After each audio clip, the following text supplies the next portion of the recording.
Now it's time to begin learning the Greek language. Of course, it is essential with any new language to master its alphabet. The Greek alphabet is a famous alphabet that's been used in a variety of ways, not only for the study of Greek, but has influenced the medical profession, science, and various other things. So many of these letters will be familiar to us already.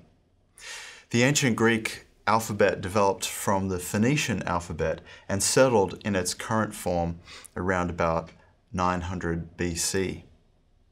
There are 24 letters in the Greek alphabet, and we're going to go through them all together and then one by one. The chart that we have here shows us the name of each letter, how the letter is written in lowercase, how the letter is written in uppercase. Then we have an English transliteration following the Erasmian pronunciation. These transliterations will not affect us much as we study Greek, but they will be useful when you are reading maybe some commentaries and some books that use Greek words, but instead of actually using the Greek alphabet to spell out those words, they'll use these transliteration spellings. Then we have a pronunciation as we would find it according to the Erasmian pronunciation. And then in the final column, we have the modern pronunciation for letters that differ from the Erasmian pronunciation. So there's a lot of information here. We're going to go through it bit by bit so that it's not overwhelming. The most important things for you to learn at this point is the name of each letter, the lowercase letters, and how to pronounce the letters. Now, uppercase letters do occur in the New Testament, and we do need to be familiar with these, but by far and away, it's more important at this stage to master the lowercase letters. Well, let's go through the alphabet. First, I'm going to go through the whole thing using the Erasmian pronunciation. Then I will go through using the modern pronunciation. So, first, alpha, beta, gamma, delta, epsilon, zeta, Yatta, Theta, Iota, Kappa, Lambda, Mu, Nu, Xi, Omicron, Pi, Rho, Sigma, Tau, Epsilon, Phi, Chi, Psi, Omega. Now let's go through them again using the modern pronunciation. Alpha, Vita, Gamma, Delta, Epsilon, Zeta, Eta, Theta, Iota, Kappa, Lambda, Mi, Ni, Xi, Omicron, Pi, Rho, Sigma, Tau, Epsilon, Phi, Chi, Psi, Omega. All right, that's the full table of the Greek alphabet. Now we'll go through and look at each letter on its own, and we'll talk a little bit about each one. First, alpha. When we write alpha, we will write it like this, imagining that the line of your page is there.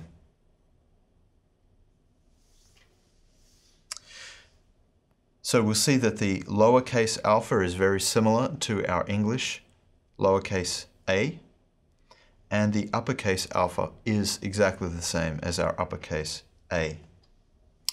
In the Erasmian pronunciation, this would be pronounced like the A in father, ah, ah. In the modern pronunciation, this would be pronounced like the A in away, ah, ah. Quite similar, but the modern pronunciation is a little shorter. Next letter. Beta or Vita. When we write this, imagining the line is there, we begin with the stem hanging below the line, moving upwards and then curving around.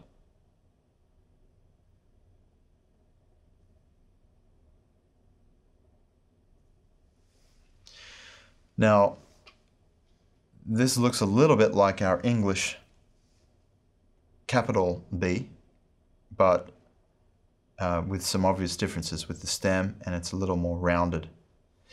However, the uppercase Vita is exactly like our capital B in English. The Erasmian pronunciation is like a hard B sound, as in bat, b, bat. According to the modern pronunciation, this is more of a soft sound like V in vat, v. And so we can pronounce the name of this letter differently, either as beta or as Vita, Vita. Our next letter is gamma or gamma. Again, if we imagine the line of our page, we will write this as so. It looks a little bit like our English Y, but with a little bit of a loop, and with that loop hanging below the line. You'll notice in the font here that you can't really see the loop, and that's often the case with some Greek fonts, and that's not an inappropriate way to write the letter either. But generally, we want to try to retain a little bit of that loop below the line for the lowercase gamma. For the uppercase gamma, it looks like this strange right angle sign.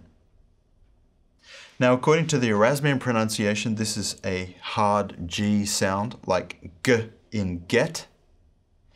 And according to the modern pronunciation, we can also have that G sound, but more often it's more of a guttural Y, Y, as in yet sound, G or Y. It's a little bit hard to explain, you kind of have to hear it. So that's gamma or gamma. Our next letter is delta. If we imagine the line of your page there, start at the top and curve down as so. The uppercase delta is a triangle. Now, in the Erasmian pronunciation, this is a hard D sound, D as in dig. But in the modern pronunciation, this has become more of a soft sound like the in this. And so we will pronounce it either as delta or as delta. Our next letter is epsilon. This is written like a backwards 3. And the uppercase version is exactly like our uppercase English E. Both pronunciation systems treat this much the same way. It's an sound, as in met, met. Next we have Zeta, or Zeta. If we imagine our line here, this has a little twist at the top, curving down, and then hanging below the line with its little tail. So twist at the top, coming down, and a little tail hanging below the line. The uppercase version is like our English capital Z or Z. In both pronunciation systems, this can be pronounced as a straight ahead Z or Z sound, like zoo, or with a DS sound, like at the end of the word bids, z, z. That's the pronunciation I prefer, z. So this letter would be Zeta, if you're using the Erasmian pronunciation, or Zeta, Zeta, with the modern. Our next letter is Eta, or Ita. Imagining the line here, we have a little curve down to the line, and then a second stem that hangs below the line.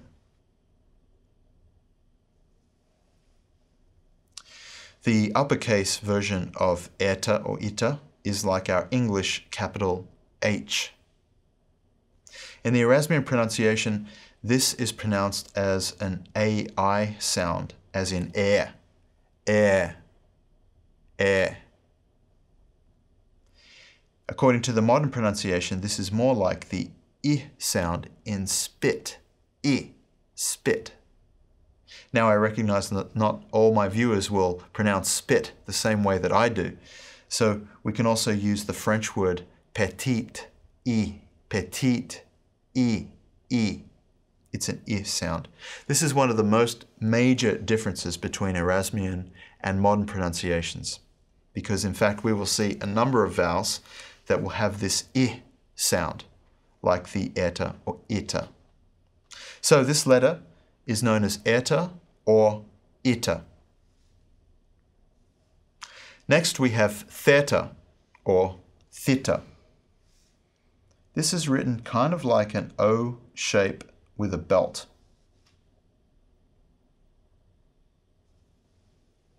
It's usually kind of a rounded belt like that, but some fonts will just have a straight line across. The uppercase version is quite similar. Usually the O is a little wider and the line across does not necessarily connect to that O shape. This, in both pronunciation systems, is pronounced with a th sound, as in thin. So that's Theta or Theta. Next we have Yatta, also known as iota. This is like our English letter I, but with a little curve at the bottom and without a dot. There's no dot above. The uppercase version of Yatta is like our English uppercase I, but not with the stems at the top of the bottom. This will produce an I sound or sometimes a Y sound. According to the modern pronunciation, it's the I in hit, hit, sometimes like the Y in yet. In the modern pronunciation, actually we can also have the Y sound, but it's more like the I sound in spit or petite. In other words, this will sound the same as our letter 2 letters ago, Ita.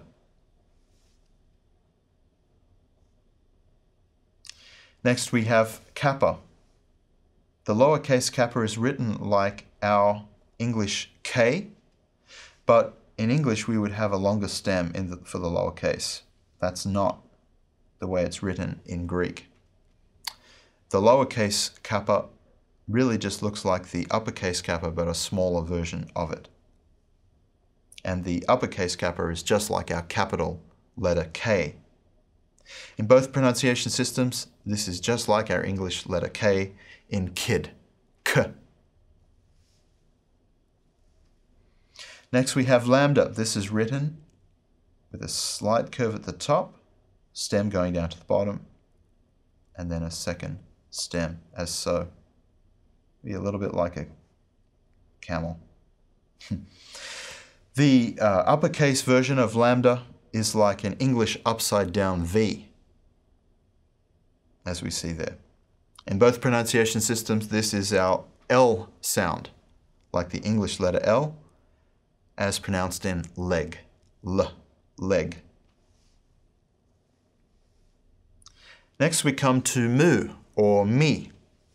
If we imagine our line here, this has a stem that runs below the line, and then a curve, and then a little curved stem at the bottom. Line down, curve, and little curved stem at the bottom. The uppercase Mu or Mi is like our capital letter M. And like in English, it is simply pronounced with an M sound in both pronunciation systems. M as in mat, M, mat. Next we have Nu or Ni. Nu is written like our English letter V. So don't be confused, it's not a V sound, it's an N sound. The uppercase Nu is written like our uppercase letter N, and it is pronounced like our English N, as in nut. Nut. Next we have a tricky letter known as Xi or Xi. If we imagine our line here, this begins with a little twist, a second twist, a curve to the line, and then a tail at the bottom. Sometimes our fonts don't show those curves, or the twists, I should say, but the proper way to write them is to have little curve, and then the tail. Now the uppercase letter Xi or Xi consists of 3 vertical lines in parallel formation, with the middle line being a little shorter than the other 2.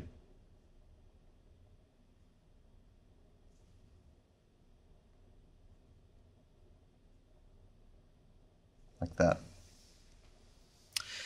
This sound is a X sound, as in the X in fox. X, X. So this is known as Xi or Xi. Next we have Omicron, which is very straightforward. The lowercase Omicron is just like our lowercase letter O. The uppercase Omicron is just like our uppercase letter O. And it's pronounced like our letter O. The O in not, O, O. Omicron. Our next letter is the letter pi or P, perhaps one of the most famous of Greek letters for various reasons. This is written with 2 vertical stems, with the second stem having a slight tail and a table across the top, like so.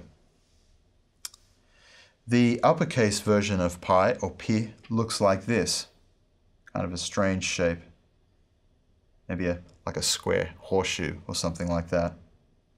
In both pronunciation systems, this is a straightforward P, as in pit. Although, actually in the modern pronunciation, sometimes you can have slightly softer P sound, as in B, B. But for now, it's not worth distinguishing that. So this is pi or P. Next we come to rho. If we imagine our line here, we begin with the stem below the line, coming up and then curving around. It looks like our small case letter P, but it doesn't have a stem at the top. Our English P is formed like that. But rho has straight around curve, as so. Now, even though it looks like P, it is not a P sound. It is an R sound with a slight guttural R.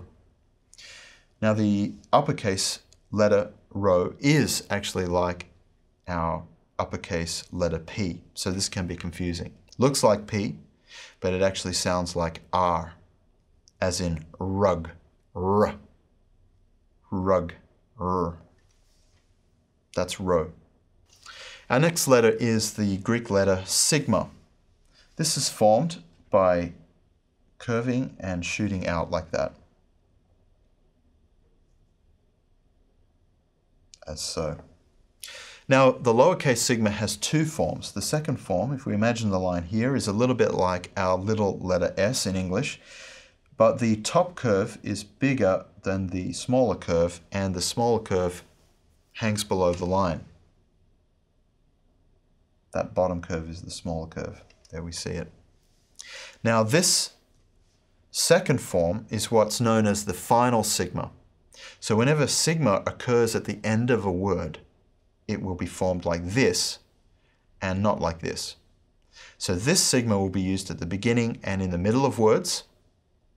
This sigma only at the end of words.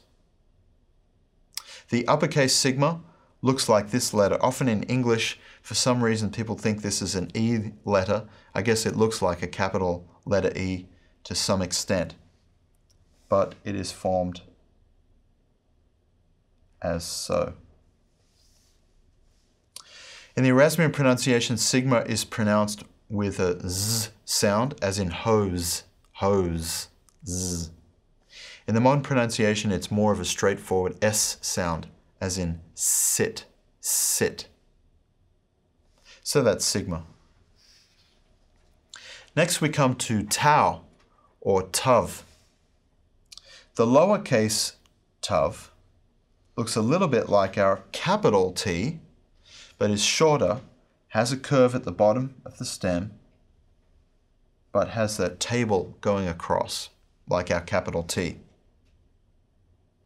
The uppercase tav is exactly like our English capital T and is bigger than the lowercase version. In both pronunciation systems, this is a straightforward T sound, as in tip.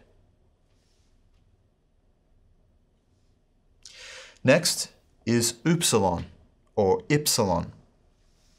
This is written like our lowercase letter U, but without the stem. In English, we would write U like that, with a stem coming down. In Greek, it is just down, then up. The uppercase version is exactly like our uppercase letter Y. The Erasmian pronunciation treats this like the U sound in book, book, U. The modern pronunciation system, however, treats it like Ita and Yatta, with an I sound, as in spit, or petite, I, I. So the systems have quite different pronunciations for this letter also. It's known as upsilon or epsilon. Next we come to phi, or phi. If we imagine our line here, this is a circle sitting on the line with a stem running through it. Circle sitting on the line, stem running through it. The uppercase version looks much the same, but generally the circle figure is a little wider and the stem is shorter. This is an F or a PH kind of sound. For both pronunciation systems, it's like the PH in photo or the F in foot. F, f. That's phi or phi. Next we come to chi or chi. If our line is here, this is a little bit like an X that hangs below the line. A slight curve on the first leg, like that. The uppercase version is just like our capital letter X. In the Erasmian pronunciation, this will be like the CH in loch, loch, loch. It's a ch sound. In the modern pronunciation, we have that also, but also an H sound, as in huge, a sort of rough breathing H sound, huge. So this is he or chi, he or chi. The next letter is psi or psi. If we imagine our line as so, this is a little bit like Poseidon's fork. We've got an U shape, a U shape there with a prong running through it.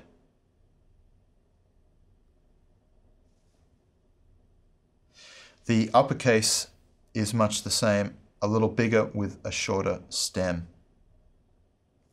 This sound, since I mentioned Poseidon, is actually a PS sound, as in lips, ps, or Poseidon, ps.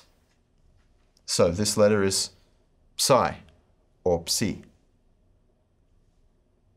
The final letter of the Greek alphabet will be quite familiar to us also.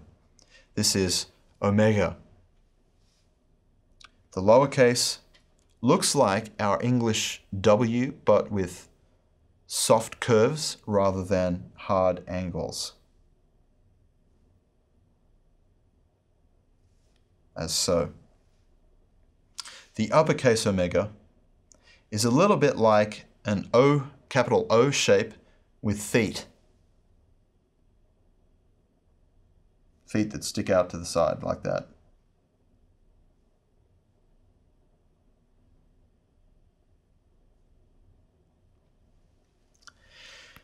In the Erasmian pronunciation, this is a long O sound, as in tone, O, tone, O. In that way, it is distinct from the other O sound in the Greek alphabet, Omicron, which is a short O, O. In the modern pronunciation, however, Omega and Omicron sound virtually the same.